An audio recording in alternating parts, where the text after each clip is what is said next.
família vascaína, Lineker na área aqui no canal. Seja bem-vindo ao nosso vídeo na manhã dessa quarta-feira. Ufa! Quarta-feira de alívio para nós, torcedores vascaínos, principalmente após a classificação na Copa do Brasil contra o Fortaleza, premiação, oitavas de final, mas não foi fácil para o torcedor vascaíno passar por mais uma noite de sufoco nesse torneio, né? Diga-se de passagem, o Vasco já tinha se complicado também dessa forma, semelhante, né? Contra o Água Santa e também passou nos pênaltis. Vale destacar algumas situações importantes dessa partida, a gente vai comentar muitas delas.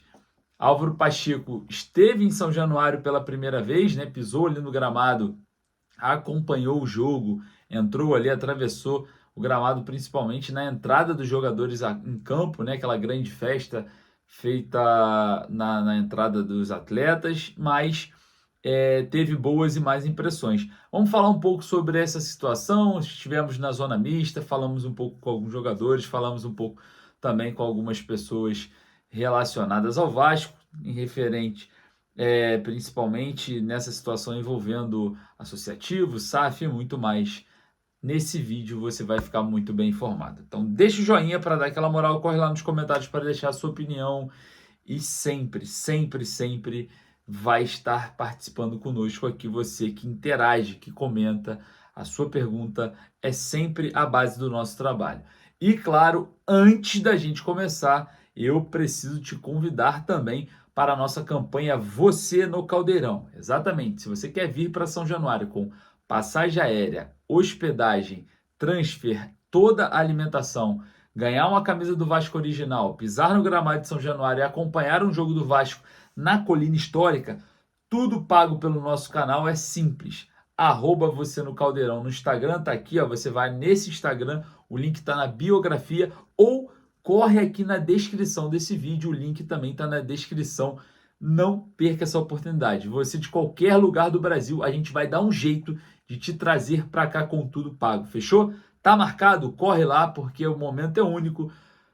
Você no Caldeirão 2, o 1 já foi, o seu Valtair de Rondônia já ganhou. Então você de qualquer lugar do Brasil que quer estar em São Januário com tudo pago, mais 3 dias no Rio de Janeiro com tudo pago, corre lá no @você no Caldeirão, o link tá na bio, ou vai na descrição desse vídeo, o link também tá lá. Não perca essa oportunidade.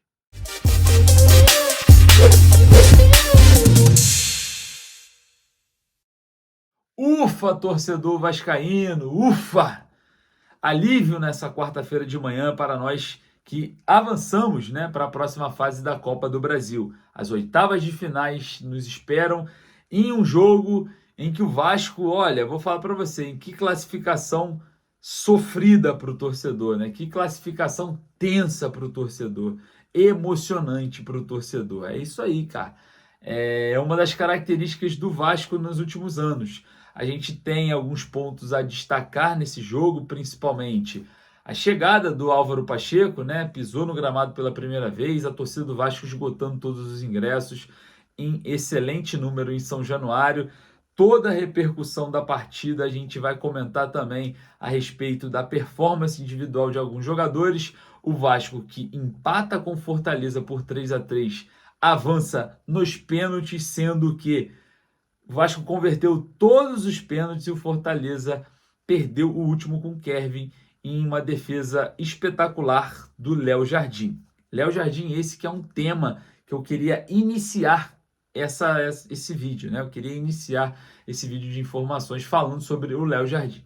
Bom, primeiro gol, né? Aquele lance onde, na minha opinião, o lado esquerdo de defesa do Vasco estava bem exposto nessa partida, né?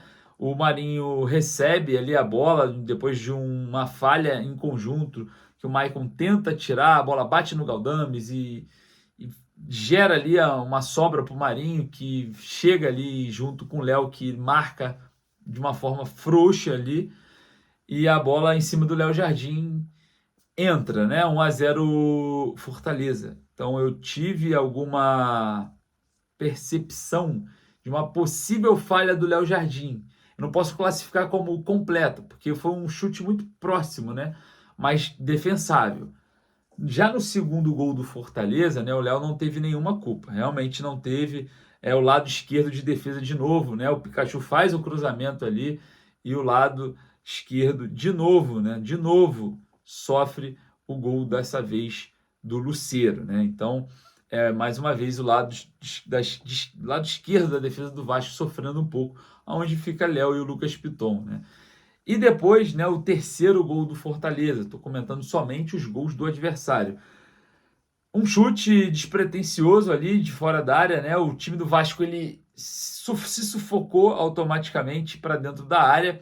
O jogador do Fortaleza domina na entrada da área e não tem ninguém. Literalmente, o esforço ainda tenta avançar ali para tentar conter a finalização. Uma finalização fraca, na minha opinião, também defensável, tá? Não é uma falha grotesca do Jardim, mas, na minha opinião, uma finalização despretensiosa. Foi ali no cantinho, mas defensável. Então, para mim, o primeiro e o terceiro gol do Fortaleza foram defensáveis.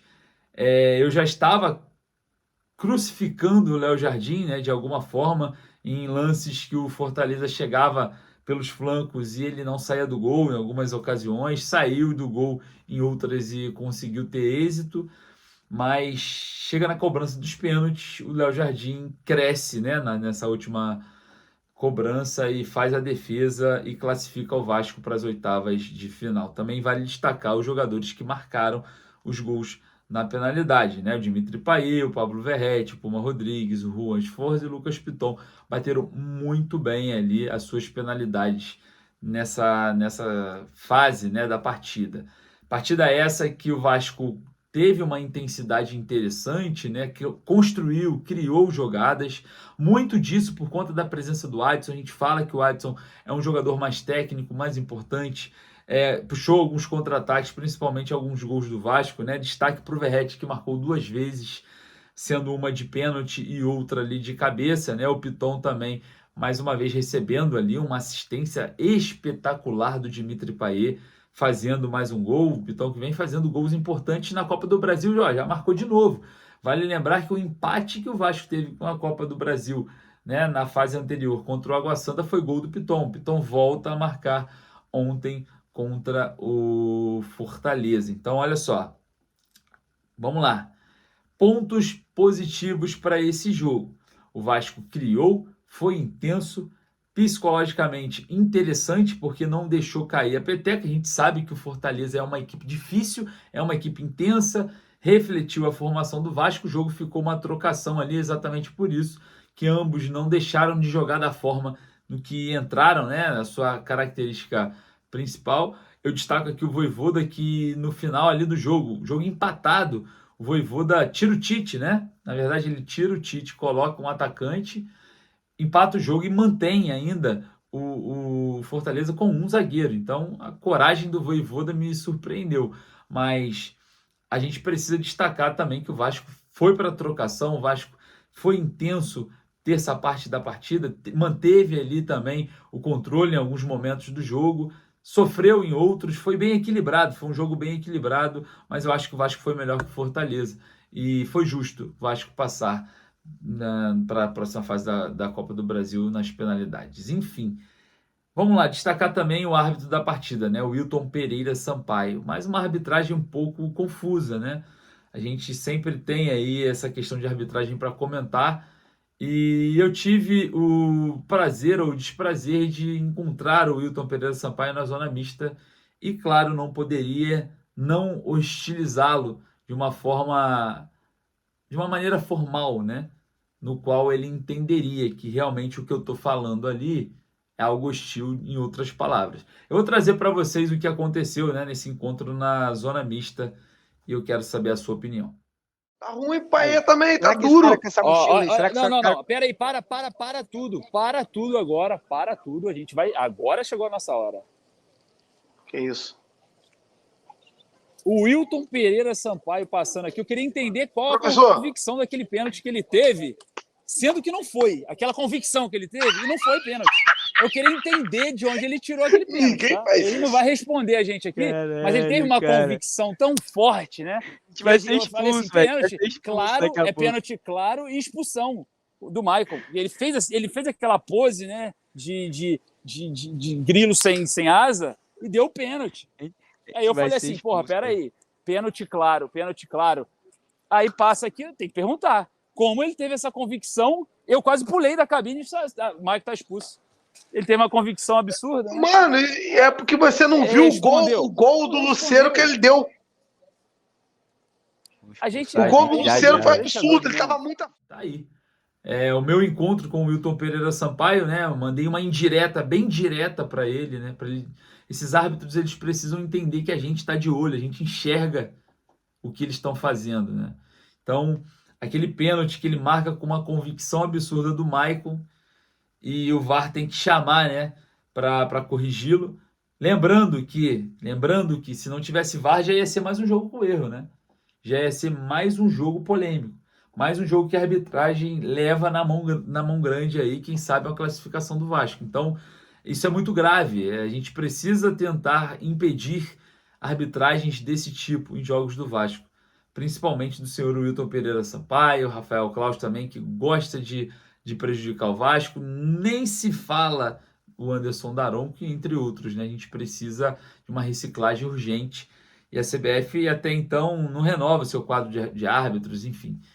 É um problema muito grande a se resolver, né? Problema que envolve muitos poderes e, quem sabe, né, muitos interesses. Mas está aí, o momento em que eu me encontro com o Wilton Pereira Sampaio e mando uma indireta, bem direta para ele, né? Para não falar outra coisa, mandar ele para... Eu tive que falar isso, tá? E vamos falar um pouco também a respeito de outro assunto, que é o restante do Campeonato Brasileiro, né? A CBF, ela jogou os jogos atrasados para agora. Então o Vasco, que pegaria o Cruzeiro no dia 2, vai pegar o Flamengo. E depois o Vasco enfrenta o outro jogo, que seria o próximo atrasado contra o Palmeiras, que vai ter mudança para o dia 13. E tá uma zona danada. Tá difícil de entender o que a CBF quer. Parece que ela vai pegar os jogos atrasados, vai colocar agora e vai empurrar o restante para o final do ano. Aí eu falo para vocês, que planejamento que sobrevive com esse tipo de atitude, né? De tomada de decisão. O planejamento que você já tem traçado para a temporada inteira, seria muito mais fácil pegar esses jogos e encaixar em alguns dias de semana, que esses jogos não atrapalhariam os demais. Mas o que a CBF estava querendo fazer é algo que foge completamente do profissionalismo, né? Enfim.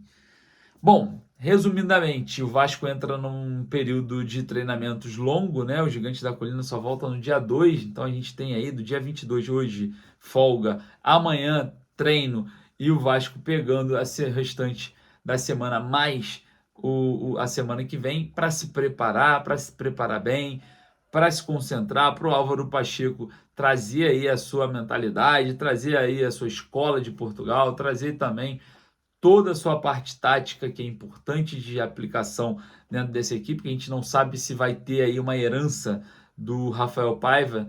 Querendo ou não, ofensivamente foi interessante contra o Fortaleza, mas defensivamente ainda não é o ideal. A gente vai estar estudando essa questão envolvendo esse período longo de trabalho do Álvaro Pacheco à frente do Cruz Maltino. E olha, situação que deve esquentar essa semana, né?